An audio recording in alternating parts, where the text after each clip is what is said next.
সবচাইতে করুণ ঘটনা হলো আলী আসগর ছোট্ট একটা বাচ্চাকে ফোরাত কোলের পানি শিয়াল খায়, কুকুর খায়, পশু পক্ষী সবাই ফোরাতের নদীর পানি পান করে, আর আলী আসগর একটা বাচ্চাকে পানি পান করাতে গেছে। সবচাইতে আমি কারবালার ঘটনা পড়তে গিয়ে, এ আলী আসগরের ঘটনা পড়তে গিয়ে আমি অস্থির হয়ে যাই। ছোট্ট একটা বাচ্চা, মায়ের স্তনের দুধ নাই, দুধ শুকে গেছে, মায়ের স্তনের দুধ নাই, দুধ শুকে গেছে। এখন হোসেন রেজালের বিবির নাম তো আপনারা সকলেই জানেন। বিবির নাম কি? এই ভাই আমার বলতেছে, তাও জোরে বলতেছে না। বিবির নাম হলো শাহের বানু। জোরে কারণ বিবির নাম কি? শাহের বানুর বাপের নাম কি? এগুলা জানা লাগবে তো। ইতিহাস না জানলে আপনি কোন ইতিহাসের মানুষ সেটা তো আপনি বুঝতে পারবেন না। আমাদের ইতিহাস ঐতিহ্য আমরা ভুলে গেছি। তো ওই শাহের বানুর পেট থেকে যে বাচ্চা হয়েছে নাম আলী আসগর। জোরে কারণ নাম কি? ছোট বাচ্চা, স্তনের দুধ পান করবে, মা পানি পান করে না, মা স্তনের দুধ নেই। তো বলে আমাদের উপরে না হয় এজিদের শত্রুতা হতে পারে, জিয়াদের শত্রুতা হতে পারে, কিন্তু আমার আলী আসগরের উপরে কোনো শত্রুতা নাই, যাও পানি পান করে নিয়ে আসো। হোসেন রাদিয়াল্লাহু এক হাঁটু পানি পরিমাণ নামলেন, চিৎকার করে বললেন তোমাদের সকলের হাতে অস্ত্র, আমার হাতে কোনো অস্ত্র নাই। আমার দুই হাতে শুয়ে আছে আমার অবশিশু বাচ্চা, মায়ের স্তনের দুগ্ধ নেই, পানির জন্য জিহ্বা বের করতেছে। আমি একজন বাবা হয়ে ফোরাত কোলে কত পানি, অথচ আমার বাচ্চার মুখে আমি পানি পান করাতে পারবো না। এই কথা বলে সামান্য পানি যখন হাতের চৌলে নিয়ে আলী আসগরকে মুখের মধ্যে দিবেন, ছোট্ট বাচ্চা আলী আসগর যখন পানি পান করার জন্য মুখটা ফাঁক করেছে, এমন সময় সৈন্যর একটা তীর এসে আলী আসগরের বুকের মধ্যে ঢুকে গেল। আলী আসগরের দুনিয়া থেকে বিদায় হওয়ার পরে হোসেন রাদিয়াল্লাহু তার বিবির কাছে এনে বললেন, তুমি না ফোরাতের পানি পান করার জন্য পাঠাইছিলা, লক্ষ্য করে দেখো তোমার সন্তানকে আর পানি পান করা লাগবে না। হোসেন রাদিয়াল্লাহর বিবি তার স্বামীর মনকে খুশি করার জন্য সন্তানের কপালে চুমা দিলেন। তার স্বামীর মনকে খুশি করার জন্য সন্তানের কপালে চুমা দিয়ে বললেন, স্বামী গো, দুনিয়ার নদীর পানি আমার আল্লাহ তাআলা আমার সন্তানের জন্য পছন্দ করে নাই। আমার বিশ্বাস শাহাদাতের পিয়ালা পান করে আমার সন্তান হাউজে কাউসারের পানি পান করতেছে। জোরে কন্যা সুবহানাল্লাহ। আল্লাহ কোরআনে বলেছেন, ওয়ালা তাকুলু লিমান ইউকতালু ফি সাবিলিল্লাহি আমওয়াতুন বাল আহইয়াউ ওয়ালাকিন লা তাশউরুন। এ কথা আমার না আল্লাহর। শেষ পর্যন্ত হোসেন রাদিয়াল্লাহু কি করবেন, এখন ঘর থেকে বের হয়ে গেলেন। সবাই যখন শেষ হয়ে যাচ্ছে, তিনি কাপুরুষের মতন থাকলেন না, বরং তিনি বের হলেন, চিৎকার দিয়ে বললেন, আমার নানার ইসলামের জন্যে, আমার আল্লাহর হুকুম পালন করার জন্যে, এই দুনিয়াতে খেলাফতকে প্রতিষ্ঠা করার জন্যে আমি চোরের মতন ঘরের মধ্যে লুকে থাকবো না, বরং বাতিলের বিরুদ্ধে কুল জাল হক ওয়া যাহাকাল বাতিল ইন্নাল বাতিলা কানা যাহুকা। আল্লাহু আকবার। বের হয়ে গেলেন জিহাদের ময়দানে। চারিদিক থেকে তীর আসলো। ইতিহাসের মধ্যে বলা হয়েছে ৮০টার বেশি তীর হোসেন রাদিয়াল্লাহর দেহের মধ্যে ঢুকে গেল। ৮০টার চাইতেও বেশি তীর তার দেহের মধ্যে ঢুকে গেল। তিনি একটাবারও বললেন না আমি আপোস করতে চাই, বরং তিনি হকের পক্ষে নিজের জীবনকে দুনিয়াতে দেখায় দিলেন। জীবন দিবা মরাই যখন লাগবে, তাহলে সাধারণ মৃত্যু না, বরং বাতিলের বিরুদ্ধে নিজের জীবনকে আল্লাহর জন্য কোরবানি করে দুনিয়া থেকে বিদায় হয়ে যাও। দেহকে ৮০টা তীর মারা হলো, তারপরেও দেহ থেকে মস্তককে বিচ্ছিন্ন করা হলো। নিষ্ঠুর, কত বড় নিষ্ঠুর একটু খেয়াল করেন। হত্যা তো করেছে, তারপরে আবার দেহ থেকে মস্তককে বিচ্ছিন্ন করলো। এই আশুরা 10ই মহরম তারিখে তারা দেহ থেকে মস্তককে বিচ্ছিন্ন করে একটা গামলার মধ্যে করে দেহ পড়ে আছে কারবালায়। মাথা নিয়ে গেল দামেস্কে। ইয়াজিদের সামনে হোসেন রাদিয়াল্লাহর মাথাকে পরিবেশন করা হচ্ছে, উপস্থিত করা হচ্ছে। ইয়াজিদের সামনে মাথাকে উপস্থিত করা হচ্ছে যে হোসেনের দেহ পড়ে আছে কারবালায়, মাথা আপনাকে উপহার দিয়ে দিলাম। ইয়াজিদ তখন ক্ষমতার চেয়ারে ছিল। অনেকে বলে ইয়াজিদের কোনো দোষ নাই। আমি বললাম দোষ নাই ঠিক আছে, কিন্তু যারা মাথা ইয়াজিদের সামনে প্রদর্শন করলো, ইয়াজিদ তাদেরকে হত্যার বিনিময়ে হত্যার একটা রায় দিত, একটা আইন জারি করত, তাহলে কিন্তু বাতিল প্রশ্রয় পাইতো না, হকের বিজয় হতো। জোরে কোন কথা ঠিক কিনা? কিন্তু ইয়াজিদ ওই মাথা যখন সামনে নিয়ে আসা হলো, তার হাতে একটা লাঠি ছিল। আমার কথার দিকে খেয়াল করেন, ওই হাতের লাঠিটা হোসেন রাজার মুখের মধ্যে ঢুকাই দিল। ওই যে কর্তৃত্ব মাথা, ওই মাথার মুখের মধ্যে ঢুকাই দিয়া উপহাস করে বলতে থাকলো, হোসাইন জেদ করলা, শুধু জেদ করলা।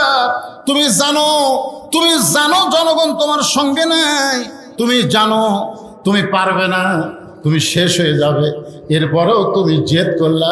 আজকে জেদ করার পরে তোমার দেহ আছে এক জায়গায়, তোমার মাথা আছে আর এক জায়গায়। দেখো জেদের ফল কি। আর আমি ইয়াজিদ, আমি বহাল তবিয়তে ক্ষমতার চেয়ারে বসে আছি।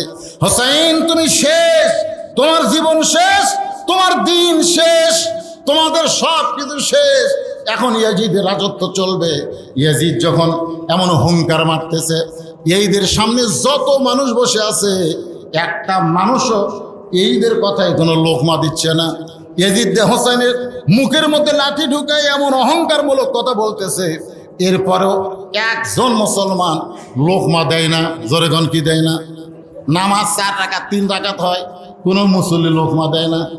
ইমাম ইচ্ছা মতো নামাজ পড়ায়, মুসল্লি কিছুই হয় না।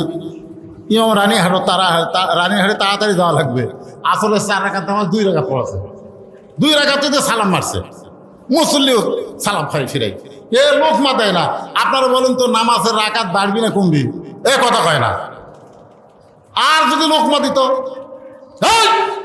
কি তুই যদি 4 রাকাত না পড়ার পারিস তো বাদ দিয়ে আর একটা ইমাম বানাবো। তোর এখন কথা ঠিক না, ইচ্ছা মতো নামাজ পড়াবে। মানে লোকমার মুসল্লি আছে বলে মসজিদের ইমাম ইচ্ছা মতো নামাজ পড়াবার পারতেছে না, সেই জন্য এখনো মসজিদ ভালো আছে। তোর এখন কথা ঠিক কিনা?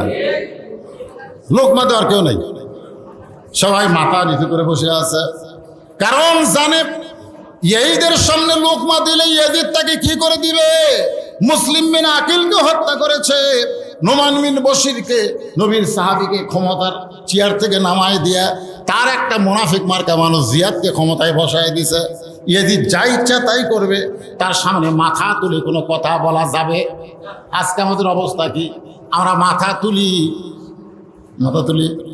কে হচ্ছে? অন্যায় হচ্ছে, নাউজুবিল্লাহ, দরকার নাই।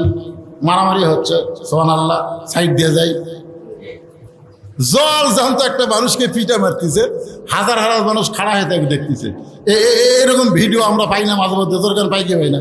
একটা মানুষকে ধাবড়া ধরে মারতেছে, হাজার জনগণ চায় দেখতেছে, প্রতিবাদ করার মতন মানুষ নাই। দরকার কথা ঠিক কিনা? হোসেন রাদিয়াল্লাহর মুখের মধ্যে লাঠি ঢুকাই দিয়ে তিরস্কার করতেছে, অথচ সবাই মাথা নিচু করে খালি শুনতেছে।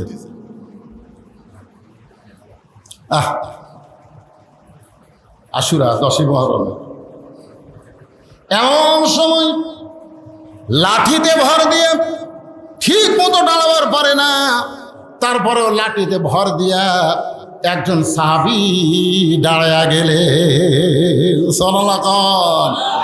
লোকমা দেওয়ার মানুষ আছে না নাই? কিন্তু সবল না দুর্বল? কথা কয় না?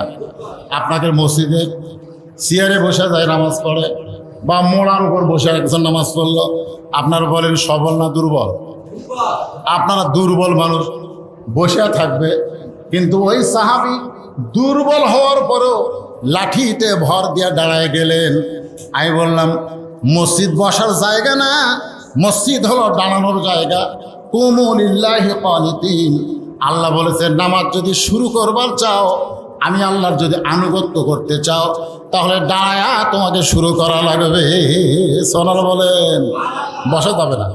আপনি যে চেয়ারে বসলেন, আপনি কি বাড়ির থেকে আপনাকে শান করে নিয়ে এসে বসাছে, না আপনি হেঁটে এসে বসলেন? কথা কয় না।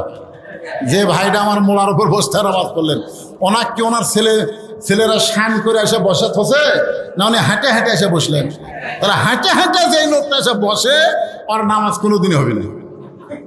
কেন যে হাঁটতারই পারে, তার বসা কি? ওই কি ঘুষা যাচ্ছে না খাড়ায় হাঁটে যাচ্ছে? ওই রানীহাট বাজারে 10 কেজি ব্যাগ লে গোটাল বাজার ঘরে, এই গ্রামের নাম হচ্ছে বয়রার দিকে আসতে ভ্যান নেয় না, হাঁটে হাঁটে আসে।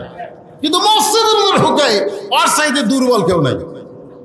অথচ আল্লাহ বলেছে কম দাঁড়াও লিল্লাহে। নামাজ কার জন্যে? জোরে বলেন না কার জন্যে? আল্লাহর জন্য দাঁড়াও। কনিতিন আনুগত্য নিয়ে দাঁড়াও। দাঁড়াবার যদি না পারো তাহলে মোড়ার উপর না, মাটির বসো। কোথার বসো? কথা কয় না। কোথার বসো? চেয়ারে না, মোড়ায় না, মাটির বসো। এখন যদি বলেন হুজুর বসবারও পারি না, তো শুয়ে যাও। কথা কয় না, শুতে যাও। কথা বুঝলেন না? কিন্তু চেয়ারত কথা কয় না। এটা কি আমার কথা না আল্লাহর কথায়? কথা কার? আমার আল্লাহর কোরআন থেকে বললাম। একটু মনোযোগ দিয়ে কথাগুলো শোনেন। এখন লাঠিতে ভর দে যে সাহাবী দাঁড়ায় গেছে, তার নাম হলো আনাস ইবনে মালিক। সাহাবীর নাম কি? একাধারে 10 বছর আল্লাহর নবীর খেদমত করেছেন। আল্লাহ নবীর খাদেম ছিল, কিন্তু গোলাম ছিল না। আল্লাহ নবীর খাদেম ছিল, তোরে কোন কি ছিল? কিন্তু গোলাম ছিল। কথা কয় না, গোলাম ছিল। কেউ যদি বলে আমি গোলাম রসুল, তাহলে শিরক হবে। গোলাম রব্বানি জায়েজ হবে। গোলাম রব্বানির গোলাম হওয়া যাবে, আল্লাহর গোলাম হওয়া যাবে। আল্লাহ ছাড়া অন্য কারো গোলাম হওয়া যাবে না। এমনকি আমার রাসূলেরও গোলাম হওয়া যাবে না। গোলাম হতে হবে কেবলমাত্র একজন, তিনি কে? তাহলে একাধারে 10 বছর যিনি রাসূলের খেদমত করেছেন, তার নাম হলো আনাস ইবনে মালিক। লাঠিতে ভর দিয়ে দাঁড়িয়ে বললেন, ইয়াজিদ, এই আমার দিকে তাকান। মাজাত শক্তি নাই, জরখান কি নাই। লাঠির ভরটা খাড়া হয়ে বলে, ইয়াজিদ, মুখে যা আসে তা বলতে পারবা না, মুখে যা আসে তাই বলতে পারবা না। যে হোসেন মুখে লাঠি ঢুকে তুমি তিরস্কার করতেছ, তুমি যদি হোসেনকে চিনতে তাহলে এইরকম বেয়াদবি তোমার দ্বারা সম্ভব হতো না। যদি ওই হোসেনকে তুমি চিনতে। আজকে যারা হোসেনকে চেনে না, তারা 10ই মহরমে হোসেনের কারবালা বাদ দিবার চায়। যারা হোসেনকে জানে না, বোঝে না, তারাই বাদ দিবার চায়। ইয়াজিদের দোসররা চায় আস্তে আস্তে কারবালাকে মানুষের অন্তর থেকে ভুলাই দিতে। কারণ কোনো একটা বিজয় যদি আপনি অর্জন করতে চান, কারবালা ছাড়া কখনো সম্ভব নয়। কথা বলেন ঠিক কিনা? কারবালা ছাড়া কোনো মুসলমানের বিজয় হবে না। আল্লাহ বলেছেন, ওয়ালা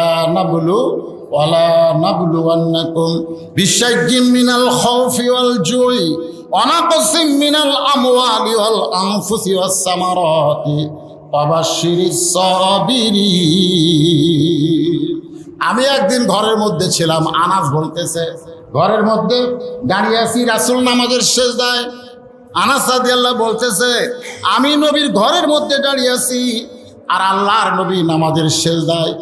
এমন সময় ওই যে হোসেনের মুখের মধ্যে লাঠি ঢুকাইছো, কার মুখের মধ্যে? সেই হোসেন কোত্থেকে দৌড়ে এসে নবীর পিঠের উপর লাফ দিয়ে চড়ছে। তুমি হোসেনকে চেনো না, যার কারণে আবল তাবল বকতেছো। আমি নিজের চোখে দেখলাম ওই হোসেন কোত্থেকে দৌড়ে এসে নানার পিঠে চড়ে বলতেছে, চল ঘোড়া চল। আমি আনাস আশ্চর্য হলাম, নবীর নামাজের সিজদায় আর তার পিঠে চড়ে চল ঘোড়া বলতেছে, মস্ত বড় বেয়াদবি করতেছে। আমি আনাস আস্তে করে সরে গিয়ে ছোট্ট হোসেনকে নবীর পিঠ থেকে না হবার চাইছি। আল্লাহ রাসূল সিজদা থেকে হাত দিয়ে ইশারা করলেন, নামাজ নেয়। আনাস রাদিয়াল্লাহু দৌড়ে আবার তার জায়গায় আসলেন। কিছুক্ষণ পরে হোসেন বলতেছে, যেই ঘোড়া লড়ে না সেই ঘোড়ার পিঠে চড়ে আমার লাভ কি? যে ঘোড়া লড়বারই পারে না, খেলে উপর হয়ে থাকে, এর পিঠে চড়ে আমার লাভ আছে? এই বলে রাগ করে যখন বের হয়ে যায়, আল্লাহ নবীর সেজদা থেকে মাথা তোলার পরে নামাজ যখন শেষ হলো, আনাস বললেন, এ রাসূলুল্লাহ, এত বড় বেয়াদবি হোসাইন করলো, আমি আপনার পিঠ থেকে নামাবার চাইলাম, আর নামাজ পড়া অবস্থায় আপনি আমাকে ইশারা করলেন নামাজ না, ব্যাপার কি? আল্লাহ রাসূল বলে, আনাস, তুমি হোসেনকে নামানোর আগে আমি হোসেনকে নামাবার চাচ্ছিলাম, আর পিঠে চড়ে বিরক্ত করতেছে, এই জন্য আমি হোসেনকে নামাবার চাচ্ছিলাম, কিন্তু নামাজের মালিক আল্লাহ আমাকে ডাক দেবেন, হাবিব, হাবিব, আমার নামাজের কারণে আপনি হোসেনকে পিঠ থেকে নামাবেন না। আপনি যেমন হোসেনকে ভালোবাসেন, আমি আল্লাহ তেমন হোসেনকে ভালোবাসি। যতক্ষণ আপনার পিঠে থাকবে আপনি ততক্ষণ সেজদাই তুলবেন না। সাল্লাল্লাহু খান, এইটা কিন্তু ঘরের মধ্যে হয়েছে। একবার জামাতে শুরু হয়েছে, নবী নামাজের ইমামতি করতে সামনে, ও হোসেন দৌড়ে এসে পিঠের উপর চলছে। এখন নবী কি করে, সেজদাত আছে, সাহাবীরা কয়, কে রে, 3 বার সালাম আল্লাহ, 3 বার সালাম পড়লে তো সেজদা শেষ, আমার 11 বার 22 বার 23 বার 32 বার হয়, সেজদা ওঠে না কেন? তো কিন্তু মাথা তুলে তো দেখবারও পারে না, কি করে সে থেকে মাথা তুলে দেখবার পারবে? কারণ রাসূল যা করবে তাই করা লাগবে, হুকুম কার? সব সেজদা দাস। কিছুক্ষণ পরে যখন হোসেন রাদিয়াল্লাহু সেজদা থেকে উঠে গেছে, মাথা পিঠের উপর উঠে গেছে, তারপর রাসূল সেজদা থেকে মাথা তুলছে। নামাজ শেষ করলে সাহাবীরা বললেন, হুজুর, আপনার প্রথম সেজদা খাটো, কিন্তু দ্বিতীয় সেজদা এত লম্বা। আল্লাহ রাসূল বললেন, ওই সময় আমার পিঠের উপর হোসেন বসে আছে। সুবহানাল্লাহ হবেন না? হোসেন আমার পিঠের উপরে বসেছিল, আমি মাথা তুলতে চাইলেও আল্লাহ আমাকে তুলতে দেয়নি। সেই হোসেনের মুখের মধ্যে লাঠি ঢুকাইয়া তুমি তিরস্কার করতেছো, ইয়াজিদ, তুমি হোসেনকে না চিনলো, আল্লাহ হোসেনকে চিনে। তুমি হোসেনকে না চিনলো, আল্লাহর নবী হোসেনকে চিনে। তুমি হোসেনকে না চিনলো, আশিকে রাসূল কিয়ামত পর্যন্ত হোসেনের আন্দোলন করবে। ধরে কোন কথা ঠিক কিনা? আজকে আমরা কি মুসলমান, হোসাইনি না ইয়াজিদি? কোয়া যাবে না, ইয়াজিদ কোয়া যাবে? আপনাদের মনে কি হয়, ইয়াজিদ মুসলমান? আপনাকে কি বলা হয়? এই যে 3টা ঘটনা ঘটাইছে, 1 নম্বর হোসেন রাদিয়াল্লাহু হত্যা করছে, বিচার করেনি। 2 নম্বর হাররার যুদ্ধ, মদিনার 10,000 সাহাবীকে হত্যা করছে, মেয়েদেরকে ধর্ষণ করছে তার সৈন্যরা, তার কোনো বিচার হয়নি। 3 নম্বর খারাপ কাম হলো কাবা ঘর কামান মারছে, এরপরেও মুসলমান। তো ইয়াজিদি মুসলমান তো আমাদের দেশও তো আছে। এখন কারিবুল বালা মানে কি? কারবালা কি? আশুরার শিক্ষা কি? বিপদ অতি নিকটে, আর এই নিকটতম বিপদে আমরা কি ইয়াজিদের দলে যাব বাঁচার জন্যে, না হোসেনের দলে যাব শহীদ হওয়ার জন্যে? যদি হোসেনের দলে যাবার নিয়ত করি, কোনো বাতিল আমাদের কাছে আসতে পারবে না। ধরে কোন কথা ঠিক কিনা? আর ইয়াজিদের মতন থাকি, দেখ বাঁচি পারে, কিসের বিপদ? দরকার নেই, বাঁচি। যতই চেষ্টা করি আমি আমার জীবনকে বাঁচাবার পারবো না। পারবো? যতই চেষ্টা করি আমি আমার জীবনকে বাঁচাতে পারবো। বগুড়ার ডাক্তার হচ্ছে না, এনায়েতপুরে গেলাম, এনায়েতপুর ডাক্তার হলো না, ঢাকাত গেলাম, ঢাকার ডাক্তার হলো না, মাদ্রাজে গেলাম, বাঁচবো। দৌড়াচ্ছি তো, লন্ডন ফন্ডন আমেরিকা সব ডাক্তার বলতেছে দৌড়া লাভ নেই, আল্লাহ আল্লাহ করে। তখন বাড়িতে এসে বলতেছে, আল্লাহ তুমি ছাড়া আমার কেউ নেই, আল্লাহ তুমি ছাড়া আমার কেউ নেই।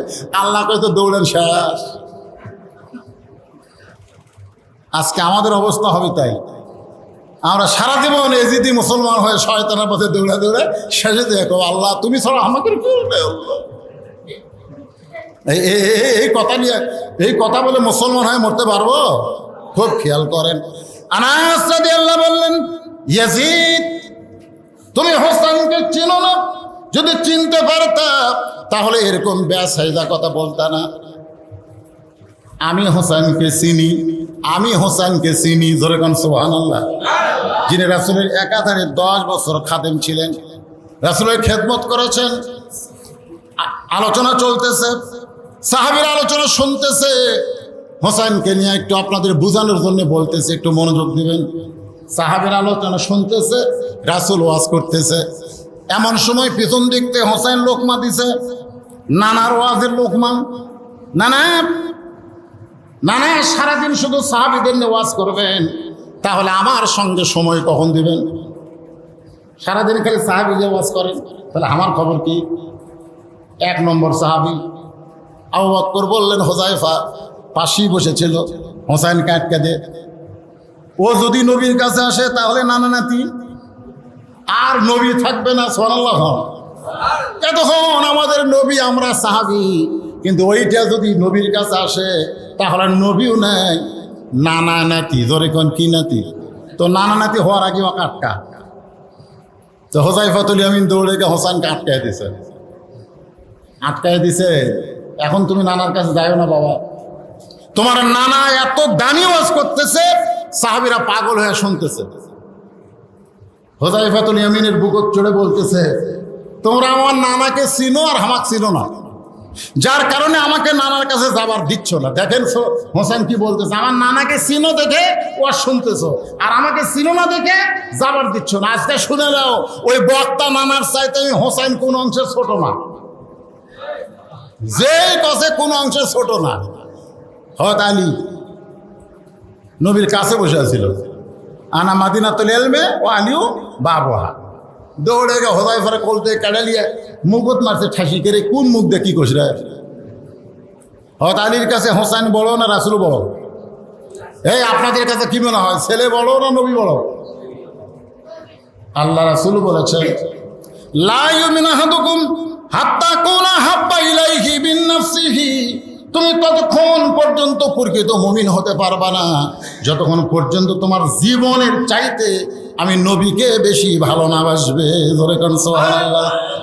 মুকুট মারছে ঠাসি, এত জোরে ঠাসি মারছে, দাঁত দিয়ে রক্ত বের হয়ে গেছে। একসময় হযরত আলী হোসেনের মুখে হাতটা টান দিলে হোসেন বলে, রে নবীর সাহাবীরা, আমি একজন সাহাবীর কোল থেকে বলেছি, ওই নানার চাইতে কোনো অংশে আমি ছোট না। এখন আমার বাবার কোল থেকে বলতেছি, আমাকে তোমরা চিনো না, আজকে চিনে নাও, ওই নানার চাইতে আমি অনেক বড়। যেই কইছে নানার চাইতে বড়, আর কোনো সাহাবী সহ্য করতে পারে না। ওমর ফারুক বললেন, আলী তোমার হোসেন কিন্তু চরম বেয়াদবি করতেছে, নবীর চাইতে বড় এই কথা কেমনে? আলী যখন হোসেনকে নিয়ে যাবার চায়, এমন সময় আল্লাহর নবী 2 কানা হাত বাড়ায় বলে, আলী রে, আমার কলিজাকে আমার কাছ থেকে আলাদা করিস না। যারা হোসেনকে ভালোবাসে তারা হবে নবীর কলিজা। ধরে কোন সুবহানাল্লাহ। আমার কলিজাকে আলাদা করিস না। এই কথা শোনার সঙ্গে সঙ্গে হযরত আলী হোসেনকে ছাইড়া দেয়। হোসেন এক দৌড়ে এসে নবীর বুকে ঝাঁপ দেয়, বলে, না না, তোমাকে ছাড়া আমি বাঁচবো না, না না, আমার জীবনের চাইতেও তোমাকে বেশি ভালোবাসি দাদা। সব সময় সাহাবী নিয়ে থাকো, আমাকে সময় দাও না। বলে, রাগ করে বলেছি, না না, আমার কথাই তুমি কষ্ট পেও না। আল্লাহ রাসূল বলে, কষ্ট আমি পাইনি রে পাগলা। তুই যদি এই কথা আমাকে ঘরের মধ্যে একলা একলা বলতি, আমি কিছুই করতাম না। তুই তো আমার মাথার উপর উঠে বসে থাকিস, আমি কিছু কই? সুবহানাল্লাহ কর না কেন? আল্লাহ নবী যখন শেষ দেয় তখন পিঠের উপরে কে চড়ছে? নবী কিছু করছে? কিন্তু এতগুলো সাহাবীর মধ্যে তুই এই কথা কেমনে করলি? দূর ফাঁস হয়ে গেল। তুই যে কইলি আমি নানার চাইতে বড়, এরা কেমনে কইলি? তো হোসেন বলে, না না, তুমি কি মনে করছো আমি হিসাব ছাড়া কথা বলছি? বলে, তোমার আবার কি হিসাব? বলে, 1 নম্বর হিসাব হলো তোমার মা আর আমার মা, এটা হলো আমার 1 নম্বর হিসাব। এখন তুমি কও, এই 2 জনের মধ্যে কার মা বড়? আল্লাহ রাসূলকে আমার মা আমিনার খবর আছে, আর তোমার মা ফাতেমা হবে জান্নাতি নারীদের নেত্রী। আমি নবীর মা আমিনার চাইতে তোমার মা ফাতেমা কোটি কোটি গুণ বড়। তখন বলতেছে, না না, মায়ের দিক দিয়ে কে বড়? তুই তো বড় রে, আমার বাপ আর আপনার বাপ, এই 2 জনের মধ্যে কার বাবা বড়? আল্লাহ নবী চোখের পানি বের করে বললেন, আমার আব্দুল্লাহ জান্নাত পাবে কি পাবে না তার গ্যারান্টি আমি রাসূল দিবার পারি না, আল্লাহ রহমত করে জান্নাত দিবার পারে। ধরে কোন কথা ঠিক কিনা? তোমার বাবা হযরত আলী শুধু জান্নাত পাবে না, এই দুনিয়াতে 10 জন মানুষকে আল্লাহ জান্নাতের সার্টিফিকেট দিয়েছে, তার মধ্যে 4 নম্বর হলো তোমার বাবা। আমার বাবা আব্দুল্লাহর চাইতে তোমার বাবা হযরত আলী কোটি কোটি গুণ বড়। হোসেন বলতেছে, না না, তাহলে বাপের দিক দিয়ে কে বড়? আমি বড় না আপনি বড়? রাসূল বলে, তুমি বড়। এবার হোসেন বলে, না, তোমার নানা আর আমার নানা বলো তো এই দুইজনের মধ্যে কার নানা বড়? ওমর ফারুক দৌড়ে এসে হোসেনকে বুকে নিয়ে বলতে চাইলি রে, এমন একটা প্রশ্ন হোসেন করেছে, এই প্রশ্নের উত্তর নবী কেমনে দিবে? চিৎকার মেরে বলতে হোসেন, নবীর নানা ওয়াহাব জোহরিকে দুনিয়ার কোনো মানুষ চেনে না, আর হোসেনের নানা শুধু দুনিয়ার মানুষ না, সঙ্গে আল্লাহ তাআলা এই কোরআনে করছেন ঘোষণা, وإنك لعلى خلق عظيم। জোরে গান সুবহানাল্লাহ। আনাস হাজার হাজার সাহাবীর মধ্যে আল্লাহর নবী হোসেনকে আসমানের দিকে উঠায় বলছে, সাহাবীরা তাকায় দেখো, বাপের দিক দিয়ে, মায়ের দিক দিয়ে, নানার দিক দিয়ে হোসেন আমি নবীর চাইতেও বড় রে। তুই কোন দিক দিয়ে বড় রে? দিতেই তোর বাপের পরিচয় কি? তোর নানার খবর কি? তোর মায়ের খবর কি? ক্ষমতার চেয়ারে পায়া কার মুখে লাঠি ঢুকায় বড় বড় কথা বলতেছিস? সোনালা বলেন, প্রত্যেকটা কথা ইয়াজিদের কান দিয়ে ঢুকে কলিজার মধ্যে হাতুড়ি পিতা শুরু করেছে, একটা কথাও মিথ্যা না। জোরে কোন কথা ঠিক কিনা? আজকে বড় দুর্দিন চলতেছে হোসাইনি মুসলমানের, বড় কঠিন অবস্থা চলতেছে ভাইজান। ক্ষমতার চেয়ার বেশি দিন এজিদের ছিল না, ক্ষমতার চেয়ার চিরদিন কারো থাকবে না। এজিদ দুনিয়া থেকে বিদায় হয়ে গেছে, দুনিয়া থেকে বিদায় হয়ে গেছে। আজকে ইয়াজিদের মতো মানুষের চরিত্র আছে, কিন্তু ইয়াজিদের নামের একটা মানুষও দুনিয়াতে নাই। জোরে কোন কথা ঠিক কিনা? আছে? আপনাদের আশেপাশে কোনো মুসলমানের নাম ইয়াজিদ খুঁজে বার করতে পারবেন? কিন্তু হোসেনের চরিত্র না পালেও হোসেন নামের বহু মানুষ আছে না নাই? জোরে কোন আছে না নাই? তাহলে আজকের এই কারবালা ইতিহাস এবং আশুরা সম্পর্কে যে আলোচনাটা আপনাদের সামনে আমি উপস্থিত করলাম, এই আলোচনার রেজাল্ট কি? আমরা জীবন দিব, বাতিলের সঙ্গে আপোষ করব। আল্লাহর রাহে যদি জীবন দিবার পারি তাহলে আমাদের মৃত্যু হবে না। এ কথা কার? আজকে আলোচনায় কারা কারা এই আলোচনায় আমল করতে রাজি? আমরা আল্লাহকে আল্লাহর ঘরে দুই হাত তুলে দেখাবার চাই। লিল্লাহি তাকবীর। আল্লাহ আমাদের সকলের নেক নিয়ত দেখে কবুল করো। জোরে আল্লাহুম্মা আমিন। ভাইজান, বেশি লম্বা আলোচনার দরকার নেই, এর মধ্যে আমরা অনেক শিক্ষা পেয়েছি। খেলাফত এবং মুলকিয়াত, যুবকেরা যারা আসো বাবা, হ্যাঁ তোমরা অনেক চিন্তা নিয়ে আসো। আমরা যখন ছোট ছিলাম তখন এত খারাপ হওয়ার রাস্তা আমাদের ছিল না। আমরা যখন ছোট ছিলাম, আমার ভাই যখন ছোট ছিল, আমরা খারাপ হওয়ার কোনো রাস্তা পাইনি, ভালো হওয়ার বহু রাস্তা। আর এখন ভালো হওয়ার বহু রাস্তা থাকলেও খারাপের খালি একটা রাস্তা, মোবাইল। জোরে কোন কথা ঠিক কিনা? প্রত্যেকটা ছেলেদের হাতে মোবাইল হওয়াতে তারা একেবারে ধ্বংসের শেষ প্রান্তে। এদের কাছে হোসেনের জীবন আলোচনা করে তেমন ফল হচ্ছে না, তেমন কি হচ্ছে না, কথা কান না কেন, তেমন ফল হচ্ছে না। এই জন্য যুবকদেরকে অনুরোধ করবো, এই যে সাইফি সাহেব এই যে একটা মহৎ উদ্যোগ নিলেন, একটা বিশাল আঞ্জাম দিলেন, যদিও মসজিদের মধ্যে আলোচনা, তারপরে এই যে একটা আশুরা সম্পর্কে একটা মাহফিল করলেন, এতে আপনারা খুশি না বেজার?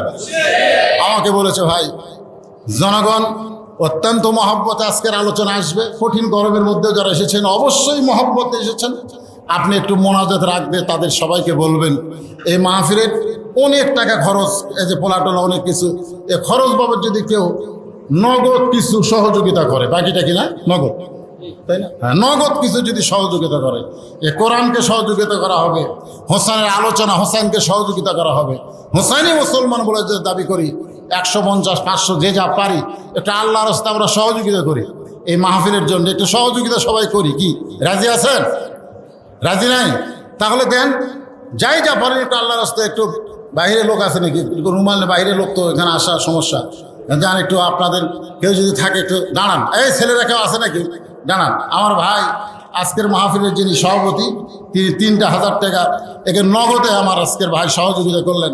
আল্লাহ আমার ভাইয়ের সহযোগিতা কবুল করেন। জোরে করেন আমিন। আপনাদের মধ্যে এরকম কেউ যদি থাকে, আপনি যা পারেন, 100 পারেন, 200 পারেন, 500 পারেন, একটা আল্লাহর হস্তে সহযোগিতা করেন। যেটা দিবেন এটাই হোসাইনকে গ্রহণ করা হবে, আখিরাতকে গ্রহণ করা হবে। আর যদি না দেন, আখিরাতের প্রতি বিশ্বাস কমে। যদি পকেটে থাকে তাহলে আল্লাহর হস্তে সবাই একটু অংশগ্রহণ করেন, সবাই করে। সবাই পকেটে হাত দিছে, কিন্তু যাওয়া লাগবে তো। অনেক মানুষ কিন্তু কাছে এসে দিতে শরম পায়, তার কাছে যদি কেউ যায় সে কিন্তু আর শরম পায় না। এরকম দেখা যায় কি যায় না, এই উঠে এসে দেওয়াটা শরম মনে করে। এই জন্য আপনাদের কিছু লোক তাদের কাছে যাওয়া দরকার। তো কেউ যদি মনে করেন হুজুর আমি 500 টাকা দিব, ব্যাগের মধ্যে না দিয়ে, গামছার মধ্যে না দিয়ে কেটে দিব, তাহলে এসে দিবার পারেন, সমস্যা নেই। আল্লাহর রাস্তা কেউ দাঁড়াচ্ছে, বাইরের বারান্দায় কেউ দাঁড়াইছেন, আপনার কেউ লোক নাই, দেন ব্যাগ, দেন ব্যাগলে বসে আছেন কিন্তু যান। আর কেউ যদি এখানে কেটে দেন, দেন। আল্লাহর একজন বান্দা কিছু দান করেছে, আল্লাহ আল্লাহ দান, হ্যাঁ রে তো দাঁড়াচ্ছে, দেন দেন দেন, সবাই দেন, সবাই আল্লাহর রাস্তা দেন। হ্যাঁ মা বোনেরা আছে, আমার মা বোনেরা আল্লাহর রাস্তায় দান করবেন। আমার মা বোনদের জন্য আলোচনা করতে পারলাম না, আলোচনার ফাঁকে হোসেন রাদিয়াল্লাহু মা ফাতেমাকে নিয়ে কিছু কথা বলতেছিলাম। এমন একটা পেটের ভিতর থেকে আল্লাহ হোসেনকে দুনিয়াতে কবুল করেছেন। আমার ভাই আব্দুল সালাম উম্মে ফজলকে নিয়ে একটা ঘটনা বললেন। মা ফাতেমা দুনিয়া থেকে যখন বিদায় নিলেন, একটু খেয়াল করেন, এই দুনিয়া থেকে যখন মা ফাতেমা বিদায় নিয়েছেন, হোসেনের মা, জোরে গান কার মা? হোসেনের মা। তখন হাসান হোসেন কিন্তু দুই ভাই ঘুমের মধ্যে ছিল। যখন তাদের মা দুনিয়া থেকে বিদায় নিয়েছে, তখন দুইটা সন্তান কিন্তু চেতন ছিল না, তারা দুই ভাই ঘুমের মধ্যে ছিল। আপনারা বলেন, ঘুমের মধ্যে যখন সন্তান ছিল, তখন মা দুনিয়া থেকে বিদায় নিয়েছে দিনের বেলা না রাত্রে বেলায়? কথা কয় না। দুই সন্তান ঘুমের মধ্যে আছে, মা দুনিয়া থেকে বিদায় নিয়েছে, এটা কি দিনের বেলা না রাতের বেলা? রাতের বেলায় মা ফাতেমা দুনিয়া থেকে বিদায় নিয়েছে। আমার মায়েরা যারা পর্দার অন্তরালে বসে শুনতেছেন, কেন রাতের বেলা দুনিয়া থেকে বিদায় নিলেন? তিনি সবসময় আল্লাহকে বলতেন, আল্লাহ ও দরদি আল্লাহ, আমি ফাতেমা পর্দার মধ্যে ছিলাম, আল্লাহ তুমি আমার পর্দার মধ্যে মৃত্যুকে কবুল করো। আল্লাহ তাআলা এই দোয়া ফাতেমার কিন্তু কবুল করেছেন, যার কারণে গভীর রাত্রে তার মৃত্যুবরণ হলো। মৃত্যুবরণের সময় স্বামীকে 3টা ওসিয়ত করলো। শোনেন, আমার মা ফাতেমার ওয়াজ করতেছি আমার মায়েদের জন্য। আর আমাদের ঘরের মেয়েরা যদি, মায়েরা যদি ভালো হয়ে যায়, ফাতেমার মতো হয়, তাহলে আমাদের জন্য ভালো হবে না খারাপ হবে? কথা কয় না, ভালো হবে না খারাপ হবে? মায়েরা তো শুনতেছে, তাদের জন্য একটু বলতেছি। তো এখন হয়তো আলীকে 3টা ওসিয়ত করলেন। এখন ওসিয়ত হলো রাতের বেলা আমার মৃত্যু হবে, রাতের বেলায় কবর দেবেন। 2 নম্বর ওসিয়ত হলো আমার জানাজার কোনো ব্যবস্থা করবেন না। আর 3 নম্বর ওসিয়ত হলো আমার লাশটা খাটনি তুলবেন না। আমার ফাতেমার দেহের ওজন কত, এটা দুনিয়ার কোনো পুরুষ যেন জানবার না পারে। দেখছেন, মা বোনদের জন্য বলতেছে। হয়তো আলী তাকে কবর দেওয়ার পরে আল্লাহকে বললেন, আল্লাহ গভীর রাত্রে পর্দার মধ্যে কবর দিলাম, আল্লাহ আমি দুনিয়ার জীবনে তাকে সুখ শান্তি দিবার পারিনি। আসলে আপনারা অবশ্যই কম বেশি সবাই শুনেছেন, মা ফাতেমার দুনিয়ার জীবনে খুব সুখ ছিল না কষ্ট ছিল? কথা কয় না, সুখ না কষ্ট? এত কষ্ট, আল্লাহ রাসূল জোহরের নামাজের পরে ফাতেমার দরজাত গেছে।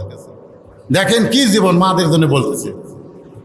ফাতেমা একটু দরজা খুলে দিত মা। ফাতেমার দরজা সে বললেন, বাবা ফেরত যান, আপনি যখন তখন আসেন কেন? আমি এখন দরজা খুলে দিতে পারবো না। আল্লাহ রাসূল ফেরত গেলেন। আপনাদের কি মনে হলো ফাতেমার ব্যবহার খুব খারাপ? যখন তখন আসেন কেন? এখন দরজা খুলে পারবো না। আসরের নামাজের পরে আল্লাহ নবী ফাতেমার দরজায়, সকাল থেকে তোর মুখটা দেখিনি মা, একটা বার দরজা খোল। ফাতেমা কান্দে বলে, বাবা জোহরের সময় যখন আইছিলেন তখন যে অবস্থায় ছিলাম, আসরের সময় আইছেন এখনো সেই অবস্থায়। আমার শরীরে এমন একটা কাপড় পরা, যে কাপড় পরে আমার বাবার জন্য দরজা খুলতে বড় শরম পায়। কি কষ্টের জীবন, চিন্তা করে দেখেন। আল্লাহ রাসূল জানলার পাশে গিয়ে বললেন, মা একটু জানলার দরজা খোল, আমি তোর জন্য একটু উপহার পাঠাই। যেই মাত্র দরজা খুলেছে আল্লাহ রাসূল গায়ের চাদর, যে চাদর গায়ে দিয়ে রাসূল নামাজ পড়ে, ওই চাদরটা ফাতেমাকে দিয়ে দিলেন। চাদর পরে আমার জন্য একটু দরজা খোল। ফাতেমা দরজা খুললেন। রাসূল তাকায় দেখে ফাতেমার 2 চোখে সুরমা দেওয়ার মতন, 2 চোখে সুরমা দেওয়ার মতন। রাসূল বললেন, ফাতেমা চোখে সুরমা দিয়েছিস, তোকে খুব সুন্দর লাগতেছে। ফাতেমা কান্দে বলে, বাবা চোখে সুরমা দেওয়া লাগে নাই, কয়েকদিন হলে না খাওয়ার কারণে আমার চোখে নিচের কালিমা পড়ে গেছে। সঙ্গে সঙ্গে আল্লাহর নবী ফাতেমার হাত ধরে বললেন, ফাতেমা 33 বার সুবহানাল্লাহ, 33 বার আলহামদুলিল্লাহ, আর 34 বার আল্লাহু আকবার আমল কর। দুনিয়ার কষ্টের জীবন শেষ হবে, আখেরাতে আল্লাহ তোরে 8টা জান্নাতের মালিক বানায়া দিবে। এত কষ্টের জীবন, কোনোদিন ফাতেমাকে শান্তি দিবার পারি নাই। আজকে গভীর রাত্রে ফাতেমাকে দাফন করলাম। আমি স্বামী হয়ে তোমার কাছে দোয়া করি, আল্লাহ আমার ফাতেমাকে তুমি কবুল করে নাও। এই দোয়াটা করাও শেষ, তাকায় দেখে হযরত আলী ফাতেমার কবর নাই, কয়েকটা পুরাতন কবর। এইমাত্র ফাতেমাকে যে কবর দেওয়া হলো সেই কবরটা নাই, কয়েকটা পুরাতন কবর। জান্নাতুল বাকি আমার ভাই কয়েকদিন আগে গিয়ে জিয়ারত করলেন। জান্নাতুল বাকির মধ্যে হযরত আলী দৌড়ায় আর বলে, এখনই কবর দিলাম ফাতেমার, সেই কবরটা কোন জায়গায়? যেই দিকে তাকায় খালি পুরাতন কবর দেখা যায়, নতুন কবরটা গেল কোন জায়গায়? কে যেন ডাকতে বলে, আলী ফাতেমা হল আমার পর্দানিশী, আমি আল্লাহ জোহরা ডিগ্রি দিয়া ফাতেমার কবরটাকেও জীবনের মতো পর্দা করে দিয়েছি। আমার মায়েরা যারা পর্দার অন্তরে বসে আছেন, মা, আল্লাহ কোরআন কারিমে ঘোষণা করেছেন, অকরনা ফি বুয়ুতিকুন্না ওয়ালা তাবাররাজনা তাবাররুজাল জাহিলিয়াতিল উলা। মেয়েরা ঘরের মধ্যে থাকবেন, পর্দার মধ্যে থাকবেন, স্বামীর কথা মতো চলবেন। সন্তান পর্দার মধ্যে যদি বড় হয়, পেটের মধ্যেও যদি সন্তান পর্দায় থাকে, এই সন্তান দুনিয়াতে আসার পরে, এখন তো আমরা মায়েদের জন্য বলতেছি, কতক মা সন্তান পেটে আসার পর থেকেই ওরা আলাদা চিন্তা হয়। আমরা আগে গান শুনেছি, হ্যাঁ, পায়ের জুতা বানাইলেও ঋণের শোধ হবে না। গান শোনেন না আপনারা? কি বলবো প্রসবের কথা, মা বিনে সেই ব্যথা কেউ তো বুঝিবে না।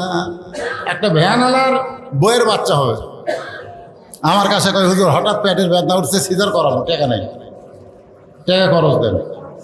কিরে তুই ভ্যান চলে খাস, তোর বইয়ের সিজার লাগবে কেন? কয় না না, যদি মোরা যাই, আমরা যতগুলো মানুষ এখানে মুরব্বী আছি, আপনারা বলেন তো আমরা সিজার করা কথা কয় না কেন? আমার তো লাঠি লুট করে সব সিজার করা বাচ্চারা কেমনে হয় জানেন? জন্ম নেওয়ার আগেই একে পেট কাটে। জন্ম যখন নেবে, দুনিয়াতে স্বাভাবিক আসবে 2 দিন পরে, তার আগেই পেট কাটে। পেট কাটার পরে ডাক্তার দেখতেছে যে এত ঘুমই ভাঙেনি, ঘুম ভাঙবি সোমবারে, পেট কাটছে শনিবারে। ডাক্তার চিন্তা করে, কে রে পেট কেটে তো দিকেই ঘুমাচ্ছে, কি করা যায়? তখন ওরা বোট করে টানে বের করে ওই পাও ধরে ঘুরে অচেতন করার জন্য কি করে, ঘুরায়। এই ঘুরানোর কারণে মাথার মধ্যে এমন একটা ঝাঁকি লাগে ভাই। এখন ওই বাচ্চা দুনিয়াতে আসার পরে মোবাইল ছাড়া ভাত খায় না। কি ছাড়া ভাত খায় না?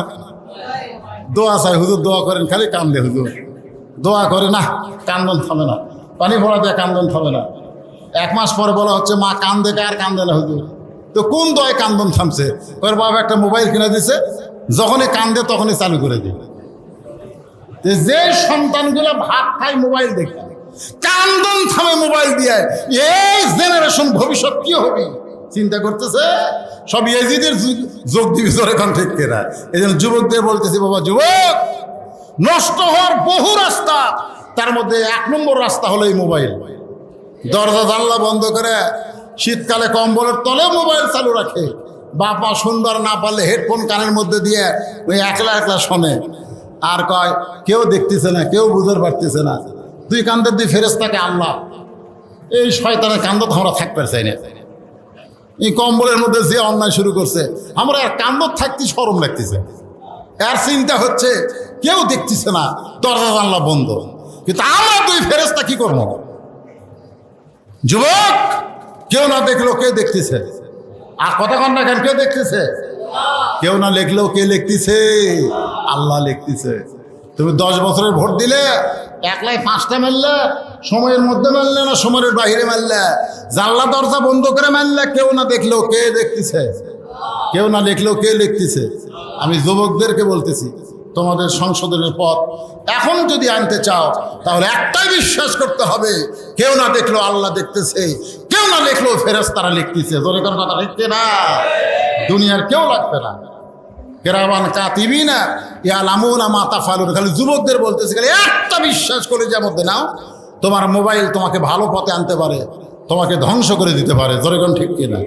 মোবাইল ভালো পথে আনার রাস্তা আছে না নাই? জোরে কোন আছে না? আমার ধ্বংস করার পথ আছে। এই ওয়াজ দিয়ে এই যুবকদেরকে এই মোবাইলের আসক্তি থেকে ভালো করা যাবে না।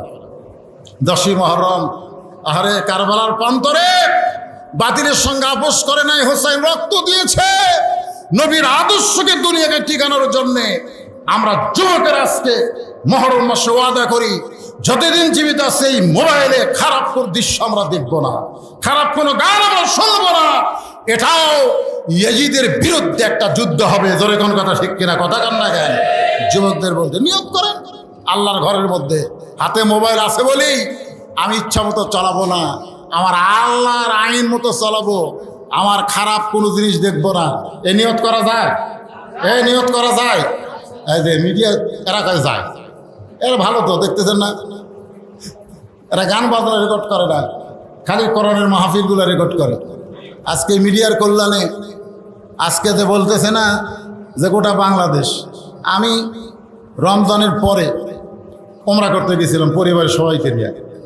বিশ্বাস করেন সৌদি আরবের যেখানেই যাই সেখানেই শত শত মানুষ পাই। হুজুর কেমন আছেন? আমরা তো বাংলাদেশের অমুক জায়গায়, তা আমি আমাদের চিল্লা কেমনে? আপনার ওয়াজ সবসময় তো ইউটিউবে আমরা দেখি, তা তাহলে আমি যাইনি, আমার ওয়াজগুলো ইউটিউবে চলে গেছে সৌদি আরবে। পৃথিবীর যেখানেই বাংলাদেশ, আমেরিকা, লন্ডন, যেখানেই বাংলাদেশে থাক না কেন, আমাদের ওয়াজগুলো এই মিডিয়ার কল্যাণে যায়। মিডিয়াগুলো ভালো কাজে ব্যবহার হচ্ছে, মোবাইলগুলো যুবকরা ভালো কাজে ব্যবহার করুক, এটাও একটা 10ই মুহররমের শিক্ষা হবে। জোরে কথা ঠিক কিনা? বাতিলের সঙ্গে আপোষ না, খারাপ কোনো জিনিস আমরা দেখব। চোখ আছে, চোখ দিয়ে দেখতেছেন, চোখের যদি কমে যাবে কানা হয়ে যাবে। কান দিয়ে শুনতেছেন, কানের মধ্যে কি দিছেন? হেডফোন দিয়েছেন, হেডফোন ঠসা হয়ে যাবে, ঠসা হয়ে যাবে। তা আল্লাহ তাআলা এই সময় বিপদ থেকে আমাদের সবাইকে হেফাজত করুক। সকলে বলে আল্লাহুম্মা আমিন। ইস্তিগফার, আস্তাগফিরুল্লাহ, আস্তাগফিরুল্লাহ রাব্বি মিন কুল্লি জামবি ওয়া তুবু ইলাইহি। এর মধ্যে তো আবার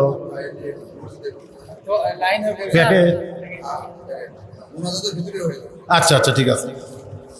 আপনার তো আবার করে প্যাকেট করছে তো লাইন, একটু লাইন হন ভিতর দিয়ে যেন যাওয়ার পরে এই সবাই একটু পিঠে পিঠ লাগায় বসেন।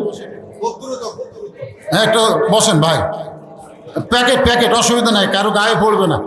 হ্যাঁ বসেন, সবাই একটু ফাঁক হয়ে বসেন, ভেতর দিয়ে যেন যাইতে পারে। ইস্তেগফার পড়েন, আস্তাগফিরুল্লাহ পড়েন, ইস্তেগফার পড়েন, আস্তাগফিরুল্লাহ রাব্বি মিন কুল্লি জামবি ওয়া তুবু ইলাইহি লা হাওলা ওয়ালা কুওয়াতা ইল্লা বিল্লাহিল আলিয়্যিল আযীম।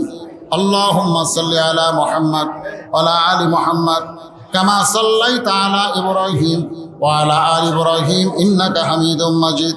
আল্লাহুম্মা বারিক আলা মুহাম্মাদ ওয়া আলা আলি মুহাম্মাদ কামা বারাকতা আলা ইব্রাহিম ওয়া আলা আলি ইব্রাহিম ইন্নাকা হামিদুম মাজিদ। আপনাদেরই গ্রামেরই খুব অল্প বয়সের ছেলে চেয়ারম্যান সাহেব, উনি আজকের প্রধান অতিথি না, তো উনি কিছু বলবে না? ও আচ্ছা ঠিক আছে, আমরা সকলে এখন দোয়ায় সামিল হব। হ্যাঁ তার জন্য সকলের জন্য সবাই দোয়া করবেন ইনশাআল্লাহ। অল্প বয়সে বিশাল একটা দায়িত্ব পাইছে। আমাকে বলে হুজুর শাহজাহানপুরের মধ্যে ওয়াজ করবার দেবে না, যেখানে খুশি সেখানে আপনি মাহফিল করবেন। আজকে শাহজাহানপুর না, এটা শাহজাহানপুর না, কিছুদিন আগে শাহজাহানপুর থানার মধ্যেই একটা ইফতার মাহফিল আমাকে মোনাজাত বন্ধ করবার দেয়নি।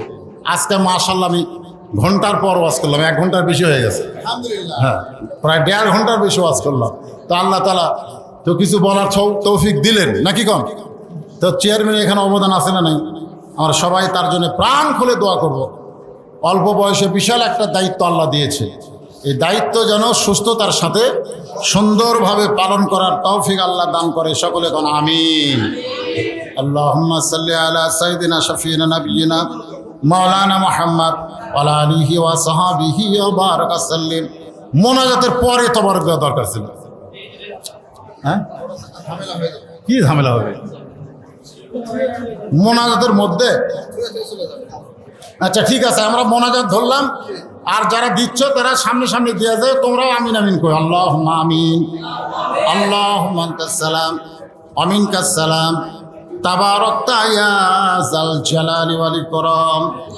আয় আল্লাহ তাআলা কঠিন গরমের ভিতরে আল্লাহ তোমার ঘরের মধ্যে দীর্ঘ সময় পর্যন্ত 10ই মুহররম আশুরা সম্পর্কে আলোচনা হয়ে গেল।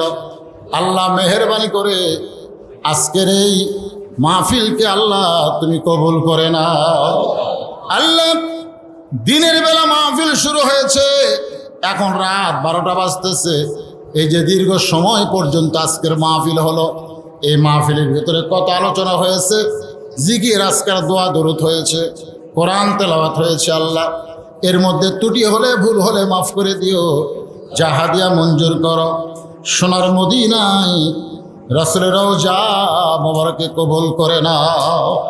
তামাম আম্বিয়ায়ে কেরাম, আসহাবে কেরাম, তাবিঈনে কেরাম, উম্মাহাতুল মুমিনিন, শহীদ শহীদান, জান্নাতুল বাকি, জান্নাতুল মাসহ পৃথিবীর যত গোরস্থানে যত মুর্দা শুয়ে আছে আল্লাহ, সকলের কবরকে জান্নাতের টুকরা বানায়া দেন। এ আল্লাহ তাআলা, এই গ্রামের নামটা হলো বয়রাদিঘি। গোরস্থানে যত মুর্দা শুয়ে আছে আল্লাহ, মেহেরবানি করে এই বয়রাদিঘির গোরস্থানের মধ্যে যত মুর্দা শুয়ে আছে সকলের কবরকে জান্নাতের টুকরা বানিয়ে দেন। আল্লাহ, আমরা যারা হাত তুলেছি, আমাদের মধ্যে যাদের মা দুনিয়া থেকে চলে গেছে, আল্লাহ গো, পবিত্র মাস, পবিত্র সময়ে দোয়া করি, আল্লাহ মায়ের কবরকে জান্নাতের টুকরা বানিয়ে দাও। আমি সহ আমরা যারা বাবা হারে এতিম হয়ে গেছি আল্লাহ, আল্লাহ মেহেরবানি করে বাবার কবর জান্নাতের টুকরা বানিয়ে দাও। আমাদের অনেকের ভাই, অনেকের সন্তান, অনেকের বিবি আজকে দুনিয়া থেকে কবরে চলে গেছে। আল্লাহ মেহেরবানি করে কবরবাসীদের মাফ করে দাও। মাবুদ, কঠিন নির্মম ঘটনা শহাদায়ে কারবালা, আল্লাহ হোসেন রাদি আল্লাহকে নিয়ে দীর্ঘ সময় আলোচনা করলাম। মাবুদ গো, নবীর ইসলামকে, আল্লাহর হুকুমকে দুনিয়াতে গালেফ করার জন্যে নিজের জীবন দিয়ে হোসেন রাদি আল্লাহ ইতিহাস তৈরি করে গেলেন। আমরা সেই ইতিহাসকে যেন সবাই গ্রহণ করতে পারি। আমরা আজকে তোমার ঘরের মধ্যে ওয়াদাবদ্ধ হয়ে গেলাম, আমরা দরকার হলে হকের পক্ষে জীবন দেব, কিন্তু বাতিলের সঙ্গে আমরা আপোষ করব না। আল্লাহ মেহেরবানি করে আমাদের এই চাওয়াকে আপনি কবুল করে নেন। গোটা বিশ্বের মুসলমানকে আল্লাহ আপনি হেফাজত করেন। আল্লাহ, আমার ছোট ভাই সাইফি সাহেব অত্যন্ত কষ্ট করে মেহনত করে আজকের এই আয়োজন করেছে আল্লাহ, তার আয়োজনকে আল্লাহ আপনি কবুল করেন। আজকের মাহফিলের সর্বাত্মক সহযোগিতার প্রধান যিনি চেয়ারম্যান সাহেব, আল্লাহ গ্রামের সন্তান, আল্লাহ হায়াতে তাইয়্যিবা দান করেন। যে দায়িত্ব দিয়েছেন সুন্দরভাবে চেয়ারম্যান দায়িত্ব পালন করার তৌফিক দেন। আয় আল্লাহ তাআলা, আজকের মাহফিলের সম্মানিত সভাপতি আমার বড় ভাই, আল্লাহ আপনি তাকে কবুল করেন। মাবুদ, কয়েকদিন আগে আপনার ঘর তাওয়াফ রাসূলের রওজা করে আমাদের মাঝে ফিরাইছে। আল্লাহ, তার হাতের ওসিলায় আজকে আমাদের গোটা মাহফিল মোনাজাতকে আল্লাহ আপনি কবুল করে নেন। আল্লাহ, আমার মা বোনেরা পর্দার অন্তরালে বসে আলোচনা শুনলো, আল্লাহ আমার মা বোনদেরকে আল্লাহ আপনি কবুল করেন। আমার মা বোনদেরকে আল্লাহ ফাতেমার মতো চরিত্র দান করে দেন। আমাদের মধ্যে আমরা যারা অসুস্থ আছি আল্লাহ, আমার আব্দুল সালাম ভাই অসুস্থ, বললো আমার ঘাড়ে ব্যথা হয়, আল্লাহ তার সুস্থতা দান করেন। এছাড়াও যারা অসুস্থ আমরা আছি আল্লাহ আমাদের সবাইকে সুস্থতা দান করেন। আল্লাহ, সমূহ বিপদ থেকে, কারিবুল বালা থেকে আল্লাহ আপনাদের হেফাজত করেন। আল্লাহ, ন্যায়ের পথে আমাদের কবুল করেন। এই আল্লাহ, যারা কষ্ট করে মেহনত করে তাবারক পাক করে আজকে জনগণের সামনে উপস্থিত করলো, আল্লাহ তাদের সকলকে কবুল করেন। আমার মিডিয়া ভাইদেরকে কবুল করেন। আল্লাহ, আমাদের সকলকে মাফ করেন। সুবহান রাব্বিকা রব্বিল ইজ্জাতি আম্মা ইয়াসিফুন ওয়া সালামুন আলাল মুরসালিন আলহামদুলিল্লাহি রব্বিল আলামিন ওয়াজাল আখিরাতি কালিমাতুন ইনদাল মাউত লা